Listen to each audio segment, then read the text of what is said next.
స్వచ్ఛత అంటే నందిని పాలు మరియు పెరుగు.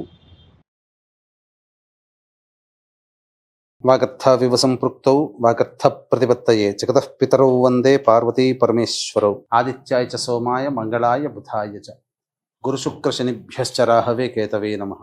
శృంగేరి జగద్గురు పీఠాధిపతులకి, కంచి పీఠాధిపతులకి నమస్కారములు తెలియజేసుకుంటూ కార్యక్రమాన్ని ప్రారంభిద్దాం. ద్వాదశ రాశులలో భాగంగా మే 18వ తారీఖు నుంచి 31వ తారీఖు వరకు ఈ 12 రాశుల వారికి ఏ విధంగా ఉండబోతుందో తెలుసుకునే ముందు గ్రహ సంచారం గురించి తెలుసుకుందాం. మేషంలో బుధుడు, వృషభంలో రవి, మిథునంలో గురువు, అలాగే కర్కాటకంలో కుజుడు స్తంభించి ఉండడం. 18వ తారీఖు నుంచి రాహువు కుంభంలోను, కేతువు సింహంలోని సంచారం చేస్తుండడం. మీనరాశిలో శని శుక్రుల యొక్క సంచార ప్రభావం వెరసి చూసినట్లయితే వీక్షించేటువంటి ప్రేక్షకులకి ఒక అద్భుతమైనటువంటి యోగము ఈ మే 18, 19, 20వ తారీఖులో నుంచి చూసుకుంటే రాహుకేతుల మధ్య మొత్తము సప్తగ్రహాలు బంధింపబడి ఉండడం, కాలసర్పదోష ప్రభావము మే 18వ తారీఖు నుంచి ప్రభావం ప్రారంభమైంది. ఇక ఈ 18వ తారీఖు నుంచే గ్రహమాలికా యోగము 18, 19, 20వ తారీఖులో చూసుకుంటే గ్రహాలన్నీ వరుసగా ఒక రాశిలో ఒక మాలగా ఉండిపోయింది. 18వ తారీఖు నుంచి 20వ తారీఖు వరకు మొత్తం గ్రహాలన్నీ ఒక్కొక్క రాశిలో ఉన్నాయి. అనగా సప్తగ్రహాలు మొత్తము 1, 2, 3, 4, 5, 6, 7, 8 రాశుల్లో మొత్తము నవగ్రహాలు 8 రాశుల్లో స్థిరపడి సంచార ప్రభావం అనేటువంటిది ఉంది. కాబట్టి గమనించగలరు. ద్వాదశ రాశులలో చివరిదైనటువంటి మీనరాశిలో జన్మించినటువంటి వారికి మే 18వ తారీఖు నుంచి 31వ తారీఖు వరకు ఏ విధంగా ఉండబోతుందో తెలుసుకునే ప్రయత్నం చేద్దాం. ప్రధానంగా ద్వితీయ స్థానంలో బుధుడు యోగకారకుడే. కొన్ని సమస్యలు అనేటువంటివి ఉన్నప్పటికీ కూడాను అంత దోషాన్ని అయితే చేయనీయడు. ఇక తృతీయ రవి యోగాన్ని కలగచేస్తాడు. ముఖ్యంగా నిరుద్యోగస్తులకి ఉద్యోగం లభించే అవకాశాలు ఎక్కువగా గోచరమవుతున్నాయి.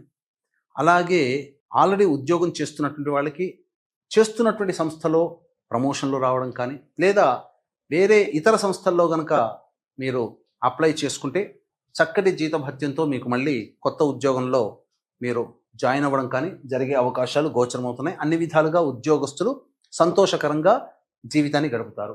చతుర్థ గురు సంచార ప్రభావం కాస్త కష్ట నష్టాలు, చేస్తున్నటువంటి పనులలో ఒత్తిడితో కూడుకున్నటువంటి అపజయాలు ఉంటాయి. కాబట్టి ఏం తెలియజేస్తుంది గురుగ్రహము? దైవ బలాన్ని పెంచుకోండి అని మీనరాశి వారికి తెలియజేస్తుంది. ఆ ప్రయత్నంలో మీరుండండి, మిగతా అన్ని కూడా సక్సెస్ అవుతారని చెప్పవచ్చు. ఇక పంచమ స్థానంలో కుజగ్రహ ప్రభావము.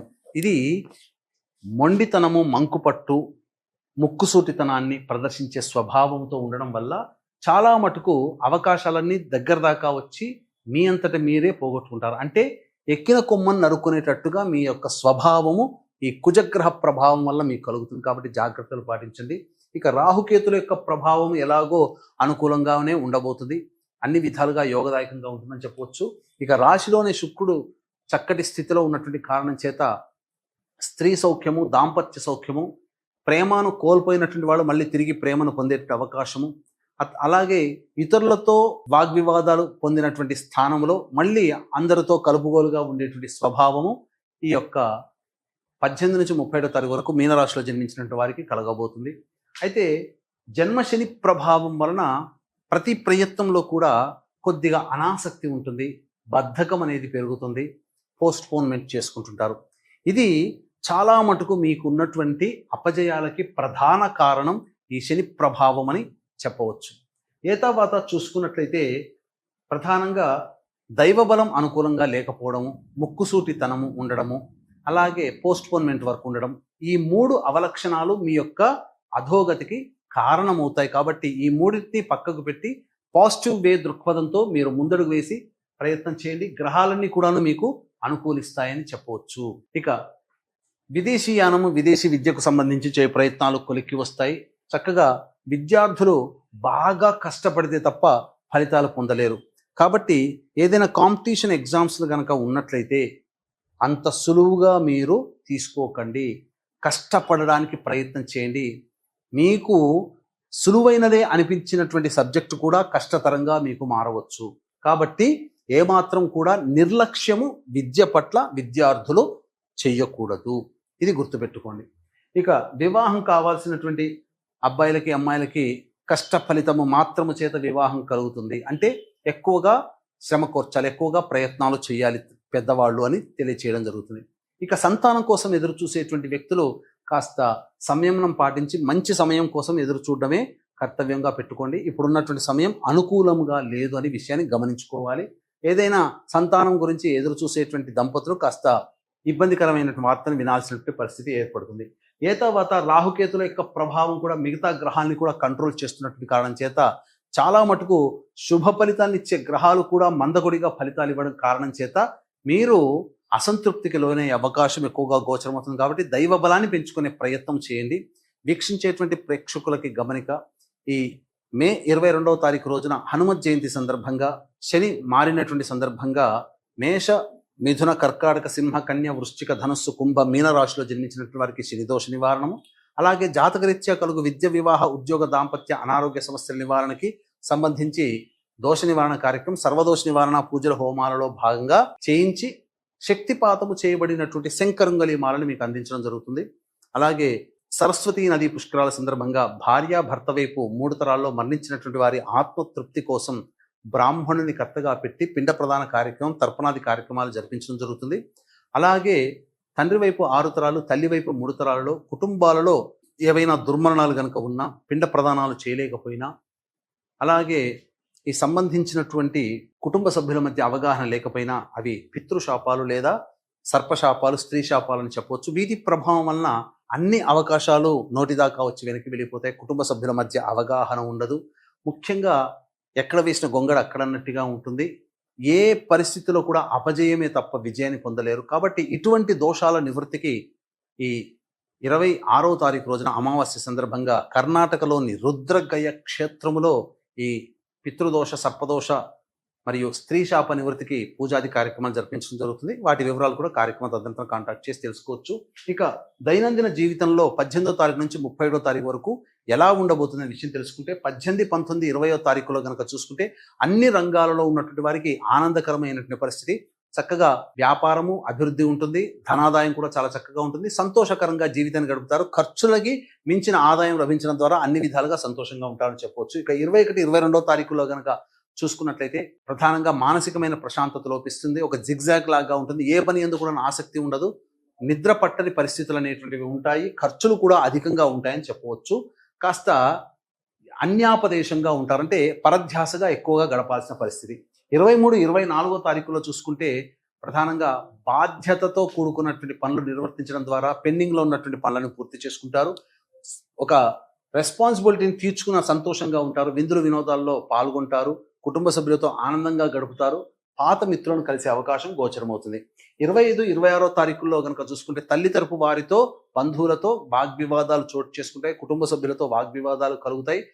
మనస్సు ప్రశాంతంగా ఉండదు. ధనము కూడా ఖర్చులు అధికంగా అవుతాయి. ఇక 27, 28వ తారీఖుల్లో నిరుద్యోగస్తులకి చక్కని శుభవార్త వింటారు. ఆల్రెడీ ఉద్యోగం చేస్తున్న వాళ్ళకి మంచి ప్రమోషన్ లభించే అవకాశాలు గోచరమవుతున్నాయి. ధనపరమైనటువంటి సమస్యలు తీర్చుకుంటారు. సోదర సోదరీమణులతో సహాయ సహకారాలతో మీకున్న సమస్యల్ని పరిష్కరించుకోగలుగుతారు. అన్ని విధాలుగా ఆనందదాయకంగా ఉంటారు అని చెప్పవచ్చు. ఇక 29, 30 మరియు 31వ తారీఖుల్లో వాహనాన్ని నడిపేటప్పుడు జాగ్రత్తలు పాటించాలి. పరధ్యాసగా ఉండకూడదు.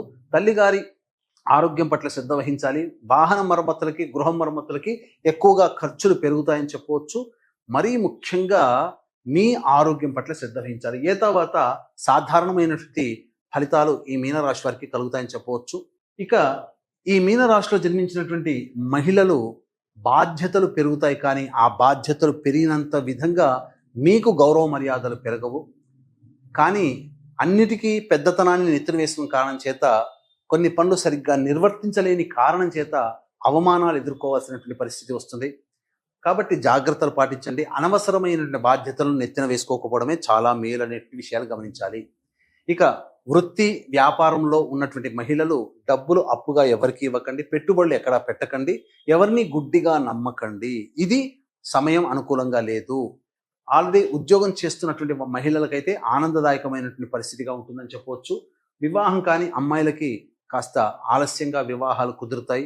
సంతానం కోసం ఎదురు చూసే మహిళలు వాయిదా వేసుకోవడమే, సంతానం గురించి వాయిదా వేసుకోవడమే మంచిదని, సంతానం ఆల్రెడీ గర్భవతులు కనుక ఉంటే డాక్టర్ సలహాల్ని తూచా తప్పకుండా పాటించండి. సమయం అనుకూలంగా లేదు కాబట్టి శరీరం ఆరోగ్యం పట్ల గర్భవతులు జాగ్రత్తలు పాటించాలి. తర్వాత ఈ మీన రాశిలో జన్మించినటువంటి మహిళలకి సాధారణమైనటువంటి ఫలితాలు ఉంటాయి. ఎక్కువగా ఇతరుల ద్వారా ఓవర్ ఎక్స్పెక్టేషన్స్ పెట్టుకోకండి అని చెప్పవచ్చు.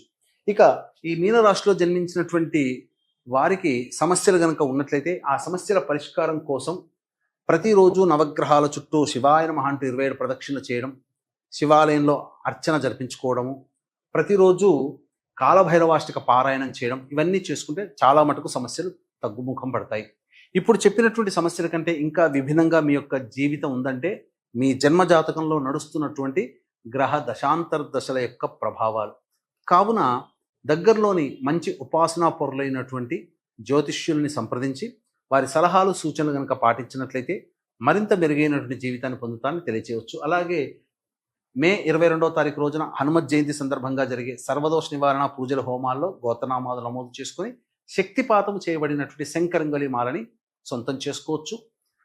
మరియు సరస్వతీ నది పుష్కరాల సందర్భంగా భార్యాభర్త వైపు 3 తరాల్లో మరణించిన వారి ఆత్మతృప్తి కోసం బ్రాహ్మణుని కర్తగా పెట్టి పిండ ప్రదానం తర్పణాది కార్యక్రమాలు జరిపించడం జరుగుతుంది. అలాగే తండ్రి వైపు 6 తరాలు, తల్లి వైపు 3 తరాల్లో ఏవైనా దుర్మరణాలు కనుక ఉన్నట్లయితే సోమవతి అమావాస్య రోజున కర్ణాటకలోని రుద్రగయ క్షేత్రంలో ఈ సంబంధించినటువంటి పితృదోష నివారణ కార్యక్రమాలు జరిపించడం జరుగుతుంది. అవకాశం ఉన్న వాళ్ళు వాటి వివరాలు కూడా కార్యక్రమ తదనంతరం కాంటాక్ట్ చేసి తెలుసుకోవచ్చు. సర్వం శ్రీ ఉమామహేశ్వర పరబ్రహ్మార్పణమస్తు.